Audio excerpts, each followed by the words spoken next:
চোটের জন্য আইপিএলের প্রথমার্ধ থেকে আগেই ছিটকে গিয়েছেন কনওয়ে।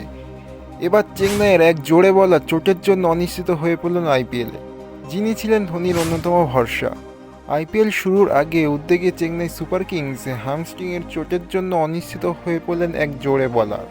তিনি ছিলেন গত মরশুমের মহেন্দ্র সিং ধোনির সবচেয়ে প্রিয় বলার। 2023 সালের আইপিএলে চেন্নাইয়ের হয়ে 12টি ম্যাচ খেলে 19টি উইকেট নিয়েছে শ্রীলঙ্কার তরুণ জোরে বলার মাতিসা পাতিরানা। তাকে নিয়ে এবার তৈরি হয়েছে উদ্বেগ।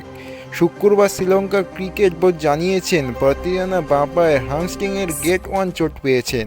গত 6 মার্চ সিলেটে বাংলাদেশের বিরুদ্ধে দ্বিতীয় টি-20 ম্যাচে চোট পেয়েছেন 21 বছরের ক্রিকেটার।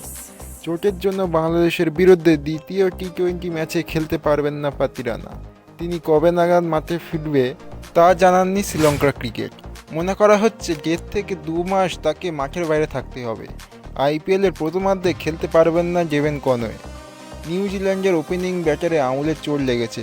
এবার অনিশ্চিত হয়ে পড়েছেন পাতিরানাও।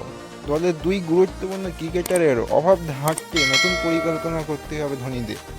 এই পরিস্থিতিতে ধোনিকে অনেকটাই নির্ভর করতে হবে বাংলাদেশের অভিজ্ঞ জোরে বলার মুস্তাফিজুর রহমানের ওপর। গত মিনি নিলামে 2 কোটি টাকা দিয়ে কিনেছেন চেন্নাইয়ের কর্তৃপক্ষ।